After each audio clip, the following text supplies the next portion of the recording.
you're the one getting smacked in the training sessions in those type of pad work? Well, obviously, I've never had a fighter that in 40 years I've never had a fighter that has hit me as hard as Gennady, but I'm fortunate that he really doesn't hit me as hard as he can. He's never, like I said in the past, he's never really hit anybody in a fight. As far as I've seen him hit a couple guys close to 100% because they have protection on, but in a fight I've never seen him hit somebody 100%. But it's very hard, very cutting. You feel it at night when you go to bed. The shoulders hurt, but that's part of the job.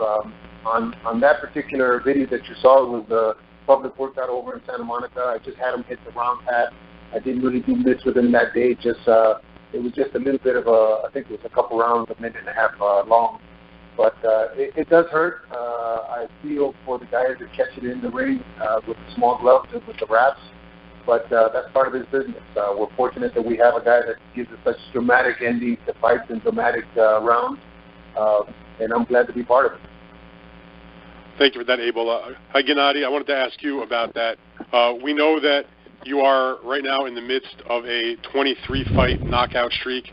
You've won all of your title defenses by knockout. At what point in your career, be it as a professional or maybe when you were still an amateur, did you realize, wow, I have really, really outstanding power compared to all these other guys that are in the ring? And what was that like for you? You know, of course, yeah, I feel it's very important for me for my career. I think this is my genetic power, you know, that thanks to my sports potential. Working hard every day in my dream, you know, just practice and practice. This is my power.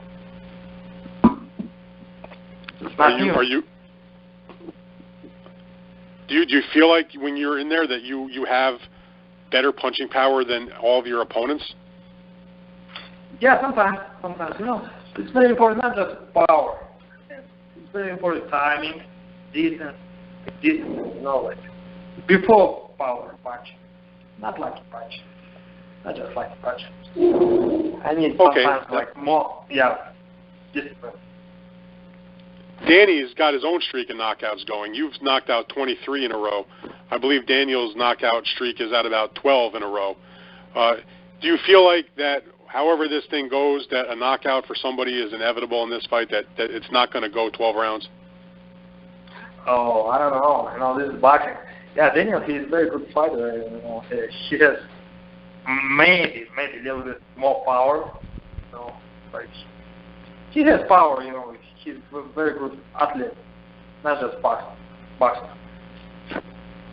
He's a very good boxer. All right. Gennady, thank you very much for that. Abel, appreciate your answers. I'll see you guys in New York. Thank you. Thank you, Dan. Thank you very much. Thanks very much, Dan. Appreciate the support. Our next call comes from Robert Morales from Los Angeles Daily News. Go ahead, Robert. Thanks, Bernie. Hello, everybody. Abel, Gennady, how are you guys? Good morning. Good morning. Good. Hey, Gennady, how happy are you that you finally have an opponent that actually seems to have a chance of beating you? You know, I'm very happy, you know, just because I work hard every day, just the last 2 months, 3 months, you know, right now is my last week for me. I'm ready to fight. Of course, I want this fight. You know, this is my career. This is my first fight for this year, and Daniel, he's great opponent. He's great challenger for me, you know, he's great fighter. I'm very excited for this fight. Gotcha. Abel, same question to you. I know you guys have been trying your asses off to get really legitimate opponents into the ring. As his trainer, how stoked are you to have, you know, I mean, not that the other guys were bums. I'm not saying that. I'm saying, but now you have a real guy in there, a real guy. Well, I'm stoked, actually, because I think all these fighters at an elite level, like Gennady and, say, Floyd, Andre, and Kovalev, all those guys at the elite level, they need a challenge. They need not the physical challenge, but the mental challenge. And I think Danny presents that for us. He presents the first guy really in a while, maybe since Lemieux and Stevens, that has got Gennady fired up, has got Gennady really, not that he trains any harder because he trains hard for all his fights, but just mentally motivated to be able to have a guy on the other side that is going to be a great chess match, and because it's boxing, we'll see what happens. Danny's got great power. So does Gennady. Let's see who can impose their will on the other guy, and I think that's what makes these great fighters fight at their best. It gives us the kind of fights that are going to be remembered for years. Gotcha. All right, thanks, guys. Good luck. Thank you, Robert. Thanks very much, Robert. Our next call comes from Brian Campbell from CBS Sports. Go ahead, Brian. Thanks, Bernie. Good morning, everybody. Abel, to start with you, my friend, from what you've seen, what's your opinion on the strength of Daniel Jacobs' chin? I thought that when he fought Pirog, I thought that he went down and was probably thinking to himself in the first couple seconds that, damn it, I got caught. And then he opened his eyes and Robert's holding him down. I don't think that he was particularly not able to continue. Every fighter in history, except for Gennady so far, but every fighter in history, great fighter in history, has gone down and gotten back up. It's not the fact of going down, it's how you get back up and fight. And to see him fight Quillen and do to Quillen what people thought Quillen would do to us, it was very impressive. So I have no, and that's not our plan. His chin or weakness or strength of it is not what we're concerned with. We're concerned with his punching power and his ability to move and his ability to box. So I don't think that should be an issue for him.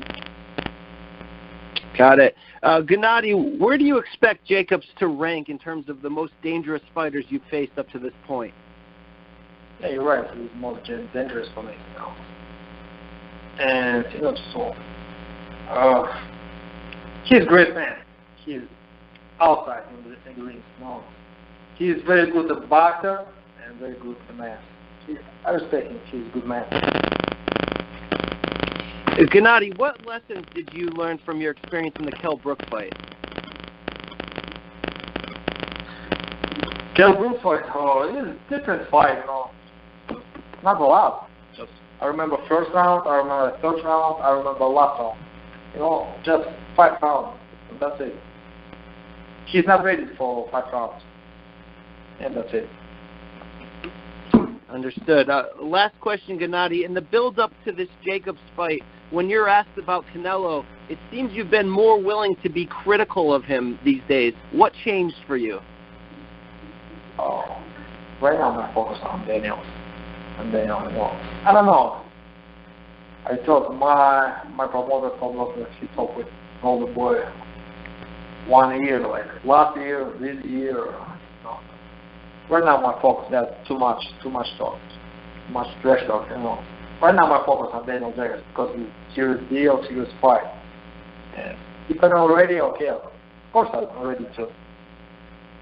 Talk to you later.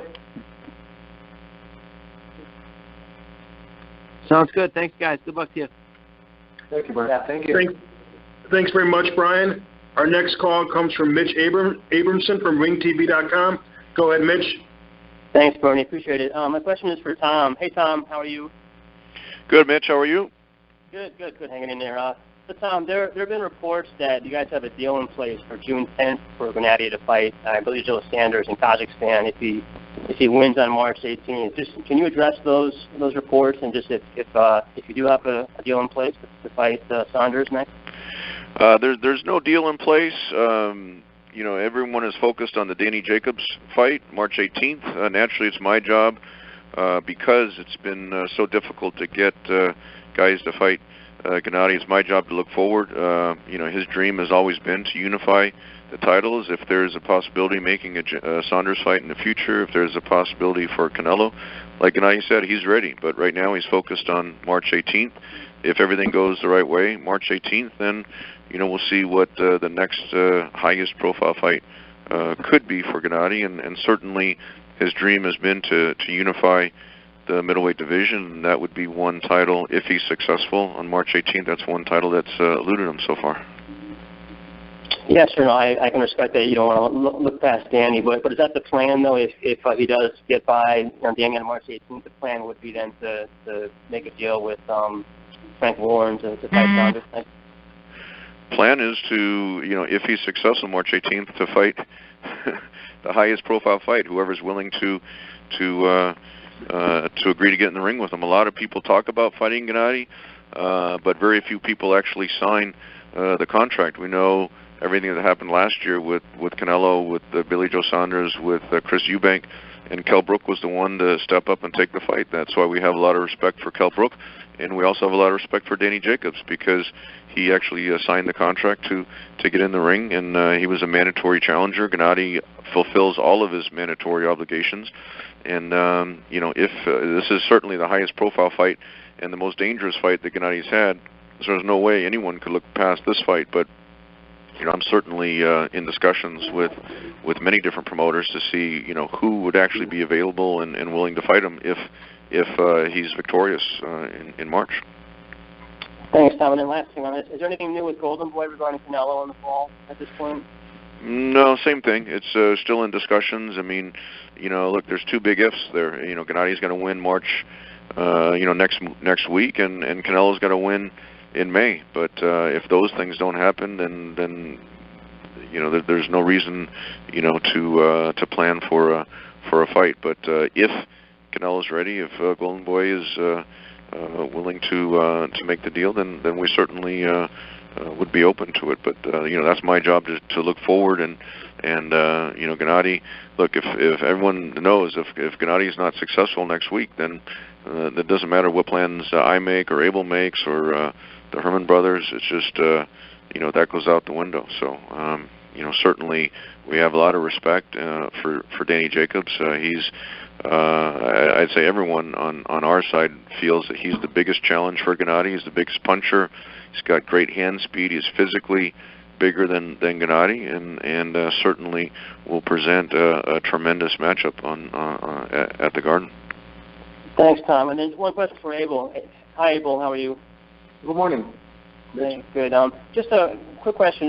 Danny's regarded as a pretty big middleweight. I know Gennady, despite his punching power, is regarded as a smallish middleweight.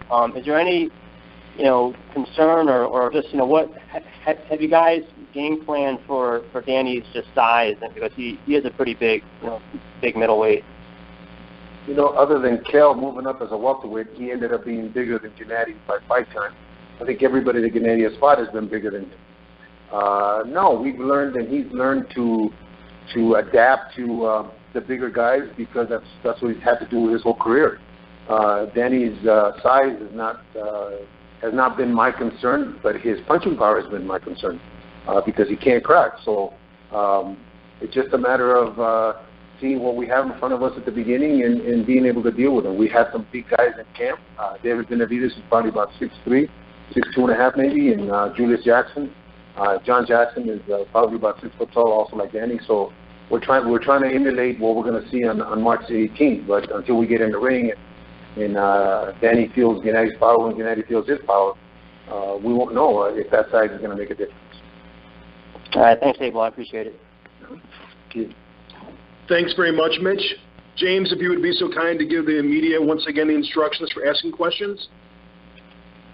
Certainly. If you have a question, press *1 on your phone. With a question, *1 on your telephone. Thanks very much, James. Our next call comes from George Willis from the New York Post. Go ahead, George.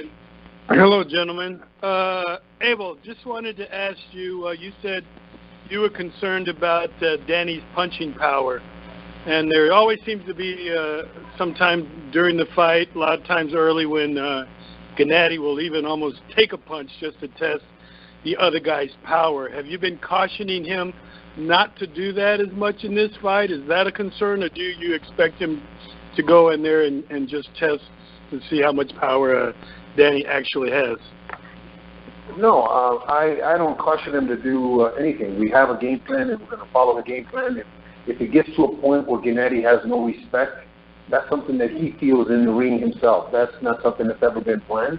But when he feels that the punching power is not to the level where it may hurt him, he's going to do what he feels he needs to do, not only to please his fans, but to make a fight of it. He wants to make a dramatic fight. He wants to make a fight where the other guy has a little desire, let's just say, to come forward and make it a fight. And if he decides to do that in this fight, it's because he has no he's not weary of the punching power. But that's up to him when he's in the middle of the fight. Mm-hmm. You talked about him feeling challenged mentally as well as physically. How does that sort of translate into his training? Oh, he trains the same. He's one of those guys that I'm fortunate to have in the gym because it just the rest of the guys in the gym want to train like him. He trains hard for every fight. It doesn't matter whether it was Kell Brook or Curtis Stevens or Daniel Jacobs. He's going to prepare himself to the best. We're going to prepare him to the best that he can be, Golovkin can be, and whoever's in the ring with him is going to have to deal with that.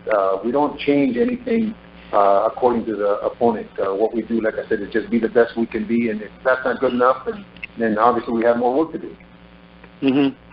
And Gennady, a couple questions. Number one, I just wanted to get your thoughts about Daniel Jacobs, what he's had to overcome with the cancer, and what kind of role model he's been for boxing.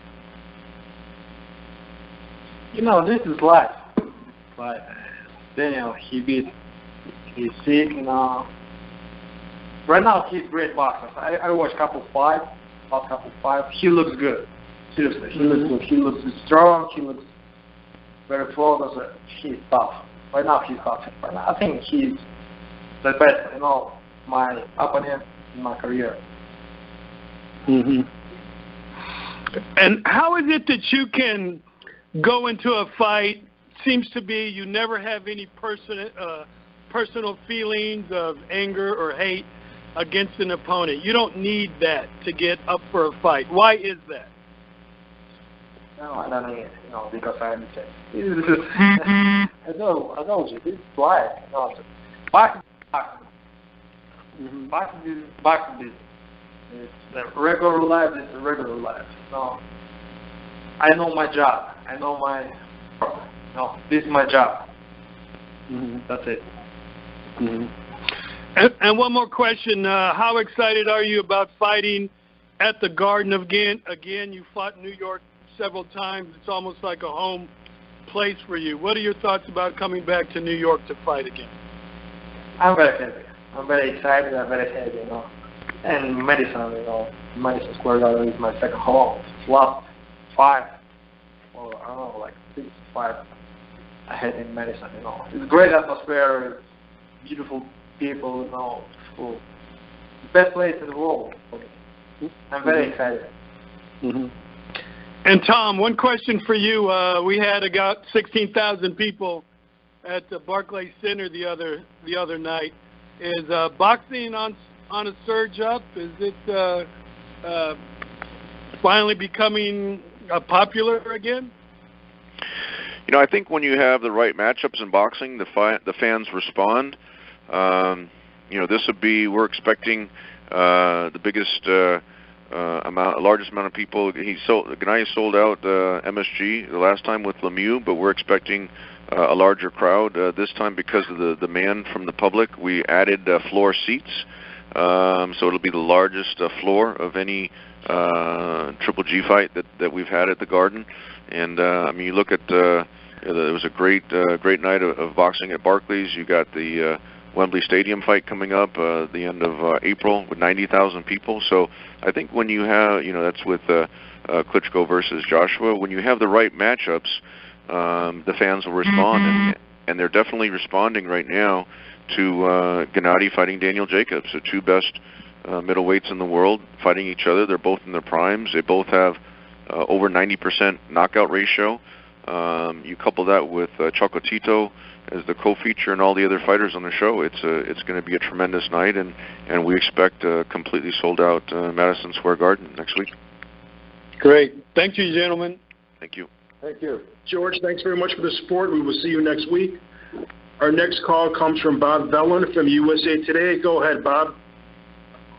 Hey, guys. How's it going? Hi, Bob. Good morning.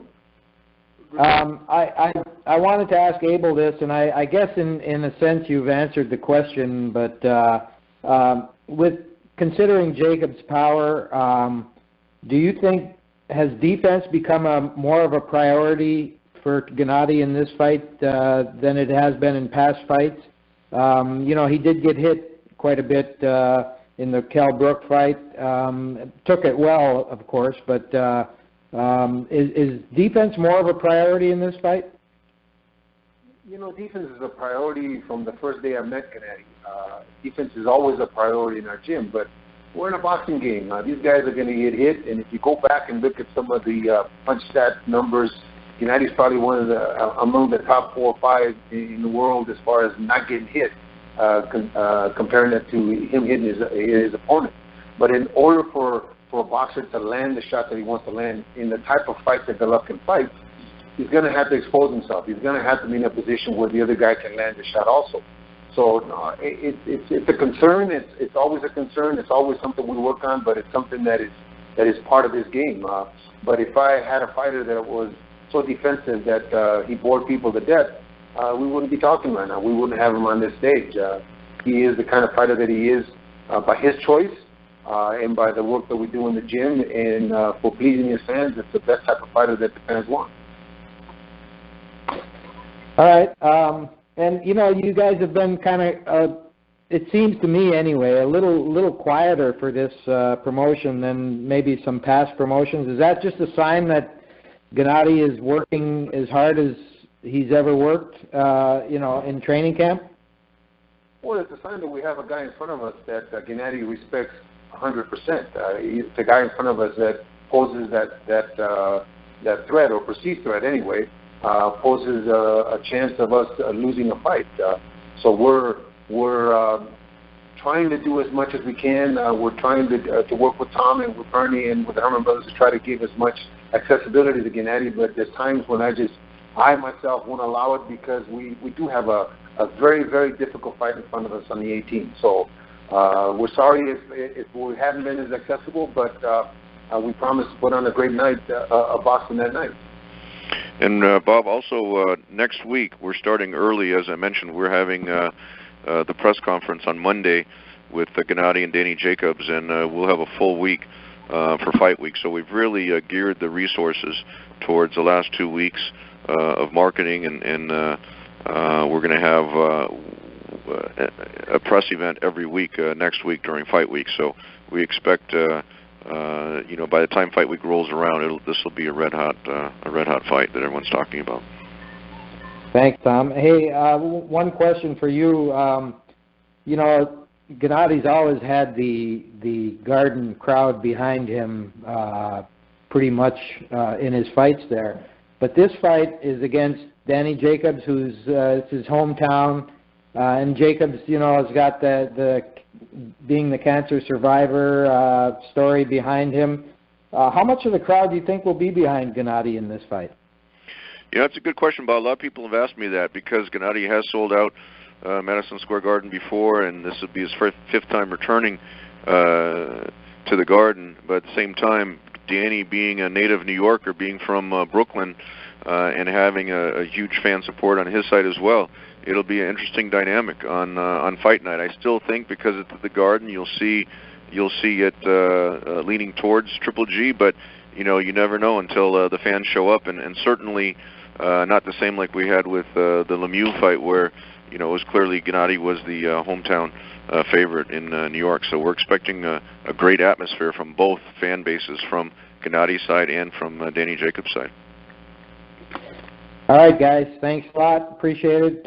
Look forward to the fight next week and seeing you in New York. Thank you. Thank you. Thank you. Thanks very much, Bob. Our next call comes from Gail Falkenthal from San Diego. Go ahead, Gail.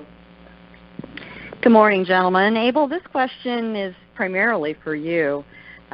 We just talked about Gennady getting hit and other fighters having to expose themselves to hit him. Have you ever talked with Gennady over these last days or weeks, or even before that, about the moment, should it ever come, when he gets hit and goes down, and how you're going to handle that? Actually, no. We've never discussed that, because I don't believe in discussing negative things in training camp or during a fight. Or I just believe that as a human, you're gonna do what's your natural instincts and what you've seen in your whole career other people do. If you're really hurt, then obviously you're going to stay down because you can't get up. But if you're halfway hurt, you're going to get up, and hopefully he's always been told that if he knocks his opponent down, he goes to a corner, he looks at us, for instructions on what to do. And hopefully, if that happens, he will look at us, and obviously we're going to, at the spur of the moment, decide what it is that we want to say to him, or at least motion to him.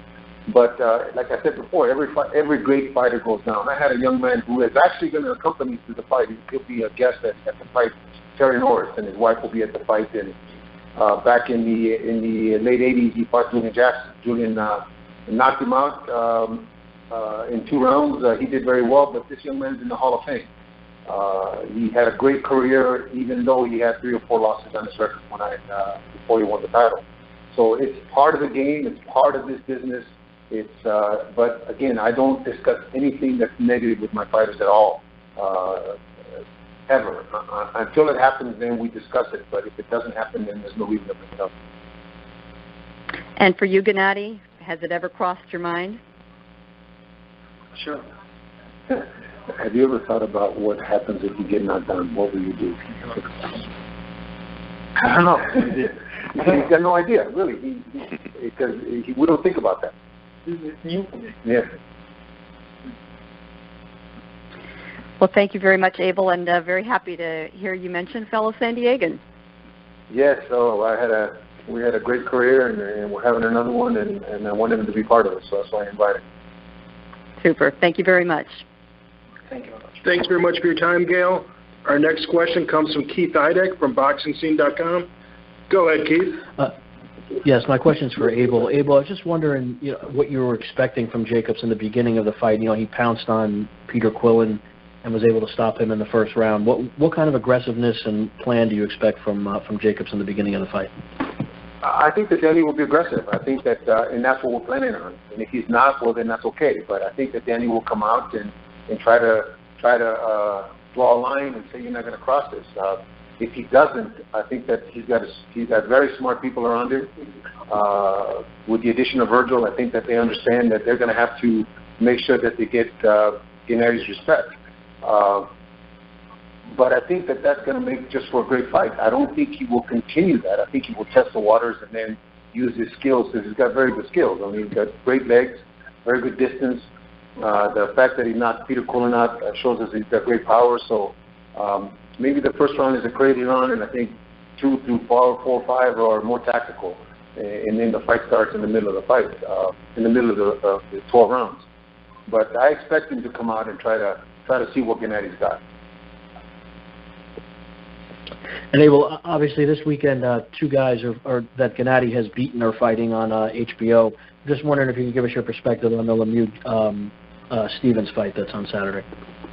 Other than Gennady, with everybody else in the gym, has been a topic of conversation. We think it's a 50-50 fight. I think it's a 50-50 fight. I think that David has got maybe a little more thudding power, but Curtis is a very good boxer with one-punch knockout power also. So it's either going to be one of those great fights that we're going to remember, or it's going to be a boring fight because they're going to have so much respect for each other that they don't do nothing. But once one of the 2 guys lands a good shot, I think it's a war. I think it's they're going to bomb and somebody's going to go out. Thanks, Abel. Mm-hmm. Thanks very much for joining us, Keith. Our next call comes from Jeff Freeman from the Sweet Science. Go ahead, Jeff. Hi, thank you for putting me on the call. I just have a few quick questions for Gennady Golovkin and his team. For Gennady, how much longer, Gennady, will you be a middleweight, and is there still a future plan in place for you to move to 168? Oh, I don't know. I feel very comfortable. My body is very good. Just my weight, 65. 2 months before fight, or right now, 64, 63, I feel great. I don't know. Last 10 years, maybe next 10 years, I stay middleweight. Okay, for Tom Loeffler, Mr. Loeffler, if GGG beats Jacobs, is Jamal Charlo in Triple G's future? I'll tell you, any of the top fighters in middleweight are in his future, and it was nice to see Charlo move up to 160 pounds. I think the 160 division. You got Canelo fighting Chavez. I mean, that's over 160, but you got some great talent at 160 pounds, and with Jamal Charlo moving up, that just adds another world-class fighter into the mix. So certainly it would be an interesting matchup. But again, if Gennady's successful in March, we'll just see whoever's available, whoever's interested, and looking again for the biggest names that are willing to get into the ring with him.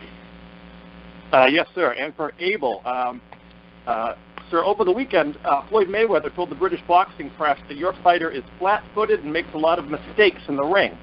Does it frustrate you that Mayweather seems more interested in entertaining a comeback against a cage fighter rather than one against GGG, the world middleweight champion? Thank you, Mr. Sanchez. No, it doesn't frustrate us. It just shows me that he thinks more of Golovkin by talking about his deficiencies instead of talking about the deficiencies of the mud he's planning on fighting in McGregor. I think that Floyd having Gigi's name in his brain and on his mind is a thorn in his side. It's a thorn in his side that keeps him from being relevant, and will keep him from being relevant as long as Golovkin is at the top level that he is right now. If he is so flat-footed, if he is so beatable, then he just needs to call Tom Loeffler and sign a contract and make a date. We have 3 more fights that Tom wants to schedule this year. He could be one of the 3.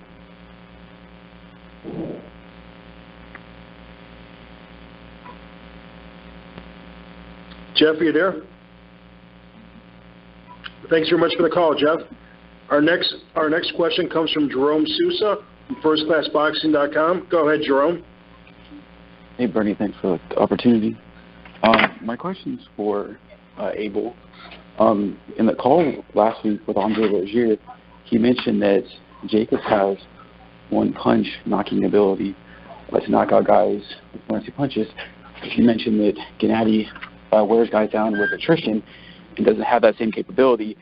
And he cited the fact that JACOBS had more knockouts in the first round. What is your take on that? I agree with him. 100%. The difference is, though, the quality of opposition that he's faced. He's never faced a Golovkin, so when he has somebody throwing back at him, maybe it'll be different. But I agree with Andre. JACOBS has one-punch power, has knocked out more guys in the first and second rounds, but I don't think that the fighters that he's fought are on the level of the Golovkin fought, but we'll see on March 18th. But I'm glad that Andre is feeling that way and talking that way. Hopefully Danny is doing the same thing, and hopefully Danny comes to fight so we won't have a bore fest like we had last week. Okay, thank you, Abel. And for Tom, I know this fight was originally talked about for being in December.